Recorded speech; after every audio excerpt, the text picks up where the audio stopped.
Shiva, Shiva, Jackal, Jackal, Esha, this, Ujantam, Ujantam, rising, Adityam, Adityam, unto the sun, unto the sun, Abhi, towards, Rauti, crying, Anala, fire, Anana, face, Mam, unto me, Anga, Obima, Sharameya, dog, Ayam, this, Apirevati,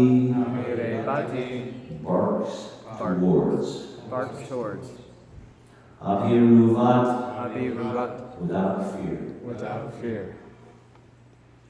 Translation and purport by Srila Prabhupada. Just see, O Bhima, how the she-jackal cries at the rising sun and vomits fire, and how the dog barks at me fearlessly. Please repeat. Just see, O Bhima, how the she-jackal cries at the rising sun and vomits fire, and how the dogs bark at me fearlessly.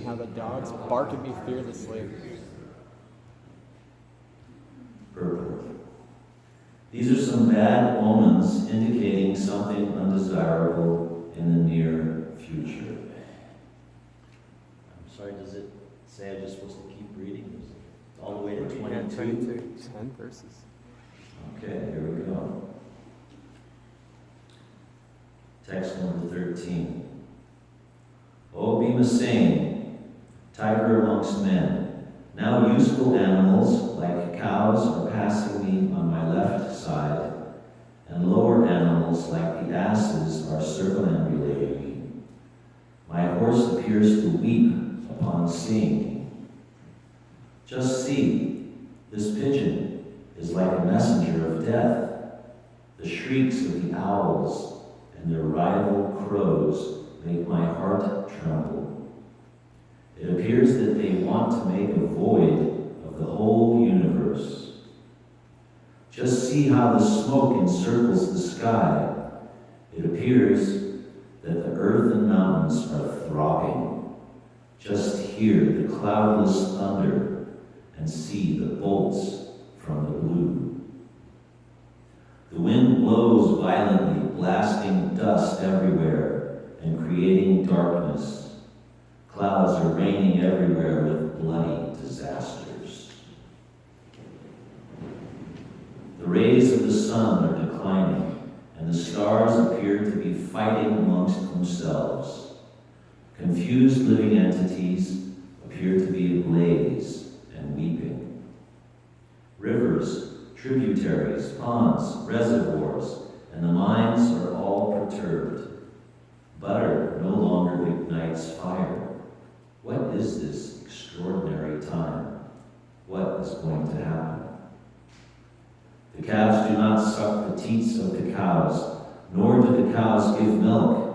They are standing, crying, tears in their eyes, and the bulls take no pleasure in the pasturing grounds.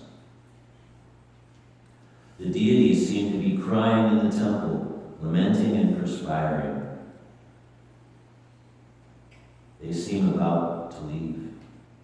All the cities, villages, towns, gardens, mines, and hermitages are now devoid of beauty and bereft of all happiness. I do not know what sort of calamities are now awaiting us. I think that all these earthly disturbances indicate some greater loss to the good fortune of the world.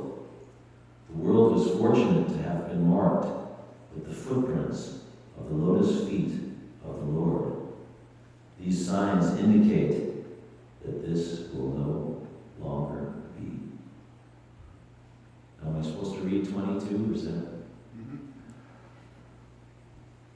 O Brahmana Shonaka, while Maharaj Yudhisthira, observing the inauspicious signs on the earth at that time was thus thinking to himself, Arjuna came back from the city of the Yadus, or Dwarka.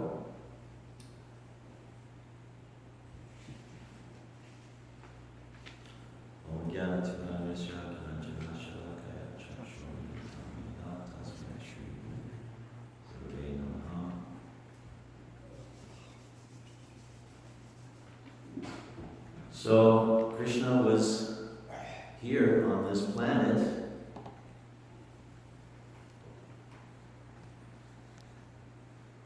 5,000 years ago, which seems to us like a long time ago, but in the scheme of things, actually, that's not at all the case. When we look at how long the duration of this universe is and how many times Krishna actually appears, 5,000 years is very insignificant time. What to speak of Lord Chaitanya's time, who was just 500 years ago. So we're here in this world. We're stuck here somehow or another. We have fallen into this material world. But Krishna knows that we can never be happy here. We'll never be fully satisfied. And Krishna is so kind that he personally comes and exhibits his pastimes, and he also sends his representatives in order to somehow or another bring us back to our proper position. As Maharaj was saying yesterday in the class, we're like fish out of water. We can't be satisfied here in this material world. Prabhupada used this analogy as well. But it's a good analogy. The fish is very, very happy in his natural environment. But if you take him out, I don't know if you ever went fishing, but as a boy I used to go fishing. And of course they're, flopping around, struggling in misery. You can't be happy. You can't just say to the fish, oh here, have a nice, 7-Up or something. No, you gotta put him back in the water. So we're like that. No matter what we try in this material world, we're frustrated. And we try again and again and again, but we don't realize that the frustration won't stop. Prabhupada uses this example. It's like putting wood on a fire, trying to put out the fire. If you put fuel on the fire is going to get bigger. And maybe for some time, if you put a big, sometimes you put a piece of plywood on the fire, right? And all of a sudden, it's a big flat piece of wood that goes on the fire, and it looks like the fire goes out. There's no fire. Looks like it went out. See, I did it. But guess what? Then the smoke comes out the sides, and it starts to catch a little bit more, and those coals underneath. And soon enough, the whole fire becomes bigger than it was before. So this is the nature of the material world. We come here, we try to enjoy it. And try as we may, we become frustrated again and again. So therefore, Krishna comes. He knows these things. He wants us to be happy. He's within the heart of every living entity. He knows what we're thinking before we even think it. When you look at how many living entities, you walk outside and see all the bugs, the grass, the trees. All these living entities have Krishna within their heart. Krishna is in every living entity's heart and witnessing exactly what is going on. And he knows their desires, he knows what they want, he knows how to help them. And he's trying. he's constantly trying to send us some information, give us a clue. Paramatma, right? If we're tuned in, it's like a radio station. You gotta be tuned in. This is Krishna, just listen to me. Oh, out of tune. Lost it again. Back onto I'm in Maya again. I'm in Maya. Oh yeah, that one. Krishna is there. He was present on the planet 5,000 years ago, and of course, when he left, it was a complete devastation, right? Arjuna, the greatest warrior, could defeat, tens of thousands of opponents single-handedly. And how was he defeated when Krishna finally left? Some, low-class thieves or something. How's that possible? When Krishna was here, people were empowered. And we see that in our own movement. When Prabhupada was here, the devotees were extremely empowered. And then when he left, things changed. I was never here when Prabhupada was here, but I saw, I started in 79, so I saw things, kind of change, drastically change. Prabhupada was no longer here. At least not to our immediate vision.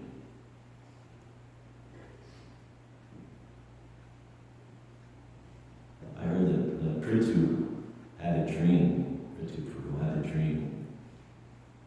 And it was just after Prabhupada had left. And Prabhupada came to Prithu in a dream. And he said, they think that I have died. But I have not died. Prabhupada is still here. I had a dream just the other day in Miami. I was sitting, I don't know exactly where it was. But I came into the room and the Murti of Prabhupada was there. And all of a sudden I noticed that the eye of the Murti looked over at me. And then all of a sudden the face turned. Once the eye saw me, then the face became animated and turned.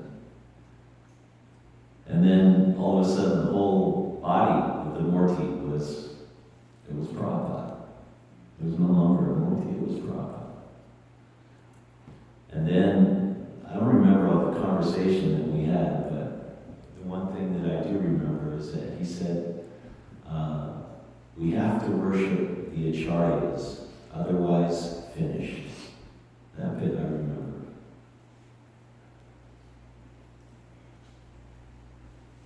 Have to worship the acharyas. So yes, Prabhupada's taught us this, not just worship the Guru, but Bhakti Siddhanta, Bhakti Shuradas Babaji, Bhakti Vinod, all the acharyas. And here we have the 6 Goswamis.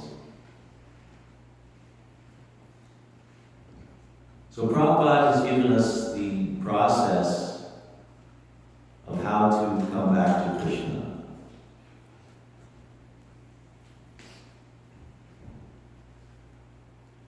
And we simply have to follow the process. It's not that hard.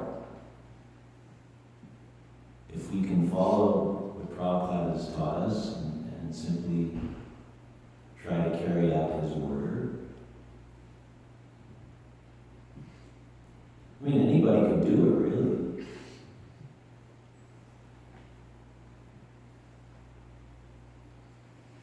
We don't have to be big scholars. We don't have to be high-profile collectors. There's no material qualification in order to please Krishna. Because no matter what material qualification we have, in the scheme of things, it's all insignificant. It's all insignificant. We all know the story of Lord Brahma, right? He comes to Dwarka, he knocks on the door. Supreme Lord, right? We all know this story. So, which Brahma are you? He's thinking he's very big Brahma. Come on. What do you mean, which Brahma am I? I'm Brahma, Lord of the universe. I got 4 heads. Don't you see them? 1, 2, 3, 4. Check it out. And then Krishna says, okay, the other Brahmas come. Some with 400 heads, some with thousands of heads, some with millions. I can't even imagine somebody with 1,000,000 heads. How do you have 1,000,000 heads? How does that work, right? We read these things, we think, that's not possible. Nobody has 1,000,000 heads. But on the other hand, why not? You ever seen a centipede? A millipede? A little bug? Sometimes they're big. Look at all those arms, how they're working so perfectly. That's a bug. All these arms working perfectly. It's amazing. You just check it out. You ever get a little kid, you get down on the ground and kind of watch them. Little bugs. You got, I don't think they really have 1,000,000. I think if you count them, they got 998 or something like that. So it's not really. But the point is that they've got a lot of legs, and they all work together. Somehow or another, you just, casually walking across the floor there, across the garden. So a little bug can have a whole bunch of legs like that. Why can't God have 4 arms? Why not? Why can't Brahma have 1,000 heads or 1,000,000 heads? Why not?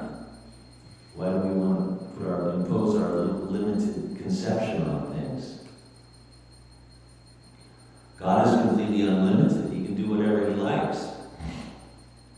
If he wants to have 1,000,000 heads or 1,000 arms, we have the universal form, right? Thousands of heads.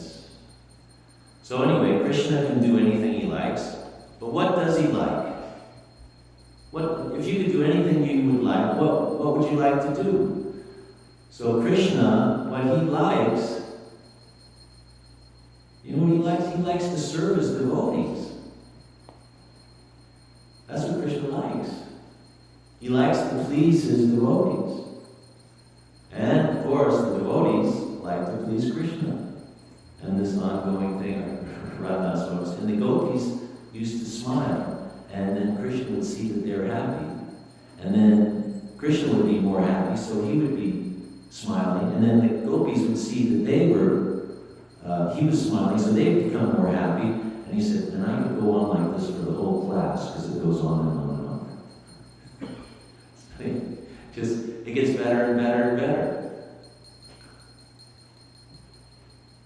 We have a hard time conceptualizing, infinity, because we have this limited time span on this planet. We have a very, very short amount of time, actually, in the scheme of things. Prabhupada said, in the spiritual world, time is conspicuous by its absence. There is no time there. We all have a set amount of time, max 100 years in this particular body. And then it's finished. And then according to our mental position, we take another body. So we all know that, at least here, we know that the best body is the spiritual body. So we're striving for that.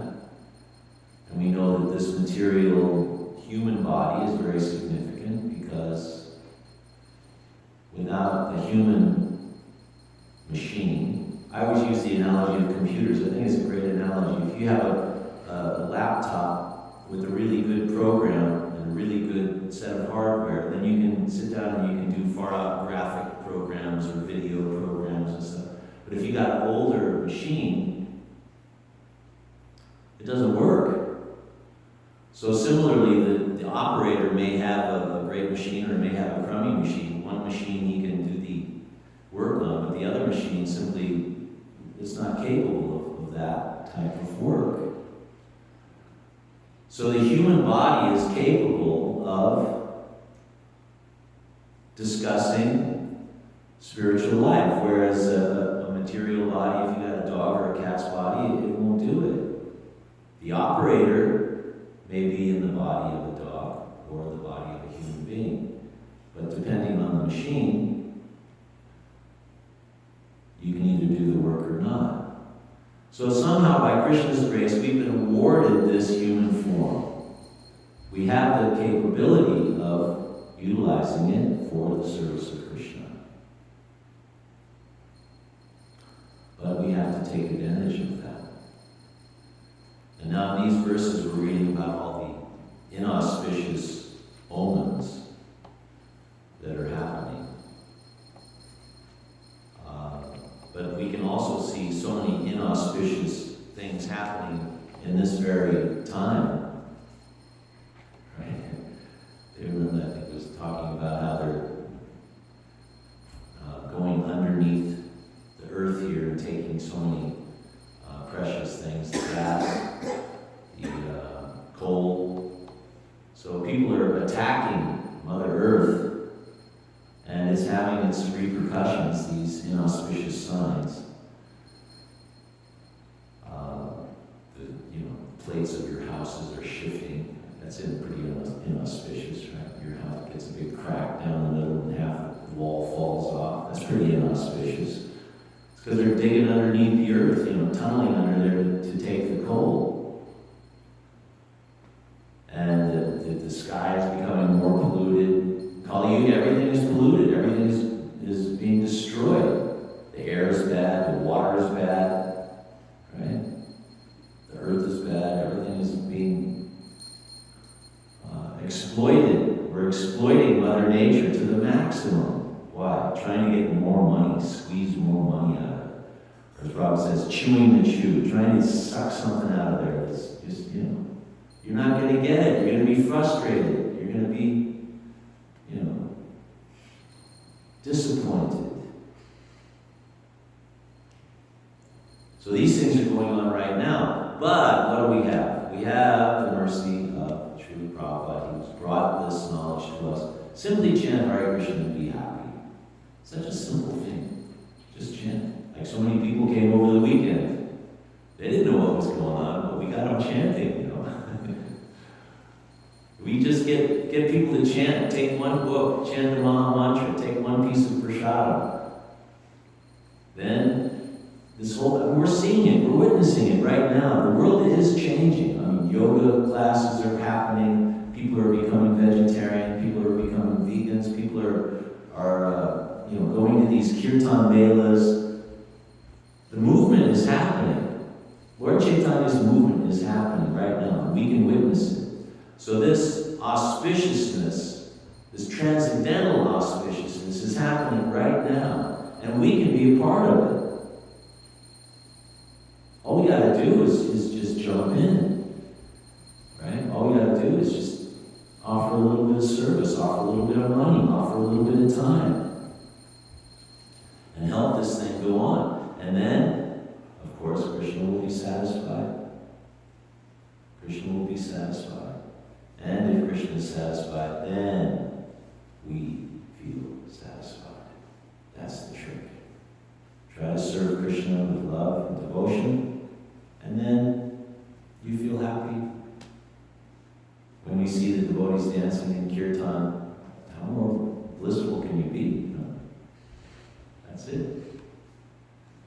What is the result of chanting Hare Krishna? You get to chant Hare Krishna more. In the spiritual world, they're also chanting. Everybody's glorifying Krishna all the time. And then all the people are totally blissful because they're pleasing Krishna. These things it's very, very simple. Simple for the simple-minded, hard for the hard-hearted. It's not that difficult, but we do have to stick together and encourage one another. So this movement, Prabhupada has created this movement so we can all come together and encourage one another by association. This sadhu sangha is extremely important. So when we have these festivals, everybody can get a little bit fired up, and then when you're back out there in Escondido by yourself and nobody around, you can still at least get up and get those 16 rounds in, And maybe go out and hand somebody a book like this. But people are waiting for Krishna consciousness. If you're there, ready, Krishna will send them to you. So I play guitar in Lawrence Welk Resort. And one time I was playing guitar, the show finished up. And during the show there was one man, he had these two little kids. When I play these shows, I do, I slip in, I have to do Karmi music, because otherwise they wouldn't hire me. But I slip in a few, mantra songs, right? So I do this, my good time song, good time, and then at the end, Hare Krishna. And I said, I'm trying to get everybody to chant, right? So it's a little bit daring, because sometimes you get kicked out when I chant these things. But it's, you take the risk for Krishna. So you take the risk and you're chanting, Hare Krishna. And then this one man, he was pretty cool. He had these two little kids, beautiful little kids. And he was going, come on, chant, chant. So he was encouraging them to chant, right? So then, anyway, I was thinking, wow, this is pretty remarkable. He's encouraging his own kids to chant. Most people are thinking, I don't know about this. I don't know. But he was quite okay. So anyway, we're finishing up. And then I was talking to various people, All of a sudden, these, because it's on a golf course, right? So we're kind of in an area of the golf course, a little bit up. All of a sudden, what's that? The sprinklers just came on. Oh my gosh. He goes, I think they're going to come this way. This, and it's like, a fire hose. I mean, used to cover a large amount of area. So anyway, it's one of those ones that goes 360 degrees, right? So it's, this way and it's coming towards us. He goes, you gotta get your stuff. I had all my stuff. So you gotta get your stuff out of here. And I just go, yeah. So I'm, frantically trying to pack up all my PA, my guitars, and all this. He goes, you're not gonna make it. And I just go, come on. He goes, I'll block it. So this guy, he stands, he was taller than me, but a lot wider. Big, strong-looking guy, like Bhima Singh or something. So he, stands up just, and this big fire hose thing, just like this, and he blocked the majority of the fire hose sprinkler from hitting all my gear, It's like, oh wow, that is far out. That guy is cool. So anyway, the thing started going, went past us, and then I thought, okay, before it comes around again, I got to get out of here now. So anyway, they were all helping me packing up, and then we had to run across the golf course. We get down to my car, and I had my books with me, and we got there. I just go, wow, I just really want to thank you. That was such a, heroic deed, right? It was like, cool. I just want to give you this as a token of appreciation. And that's a book about yoga, and explains about, higher philosophy and understanding that we're not this body and so on and so forth. They go, oh, this is about yoga. And his wife chimes in, actually, we're going to Bhakti Fest. I go, what? He goes, yeah, we love yoga. I go, you're kidding. He goes, no, we came, my mother came all the way from New York just so I can take her to Bhakti Fest, and we're going to, be practicing yoga, and, we really want our kids to know more about, philosophy and spiritual life. And so they took a book, they gave another donation. Anyway, it was just one of those things that if you're there and you're prepared, you got your books, you're ready to give Krishna. Krishna sends people. And these things, if you talk to the guys that are out on the street doing books every day, they'll tell you they got a million stories. They got a million of them. But the point is that we have to be willing and able to go out and try to give Krishna. And what does Krishna say in Bhagavad Gita? He who gives us knowledge, he is most dear. So you want to please Krishna? Just try to tell your friends, have a book handy. Don't be afraid to give Krishna to people. There's people out there that really want to know about Krishna. And we just have to, make that step. And they'll be very, very, very happy. And Krishna will be happy with us for trying. And it doesn't matter, I'm not a book distributor. Well, you don't have to be a book distributor just give them away. They don't cost much, a few bucks. So, if we try to please Krishna through preaching his message, we try to please Srila Prabhupada by trying to follow his program. Try to come to the morning program. Try to chant your rounds. Try to do some service for the deities. All these things Prabhupada has given us. And it's not that hard if we stick together and encourage one another.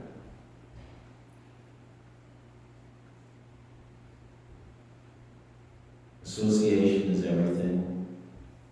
Example is everything. I once was on a hiking trip, and I was with some of my friends. I was a young boy, maybe 7, 10 years old, I don't know, I forget. But it was a very, very steep part of the mountain. The trail kind of stopped, and then there was this part where it was, I don't know if you have this word, shale.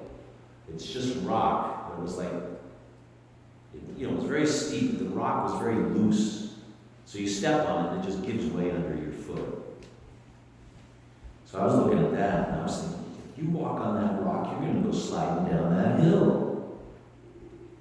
So I didn't want to do it, I was frightened. But then my friend, he just goes, whoa! Just ran across it, the rocks fell, but he just, kept going. Right? So I saw him do it. I thought, well, he just did it. Didn't look that hard. I can do this. And then, you give it a try and you see, okay, I can do this. So when we see someone else doing something and making it look easy, even though it may be difficult, then we take courage and, we go for it, right? It's like this.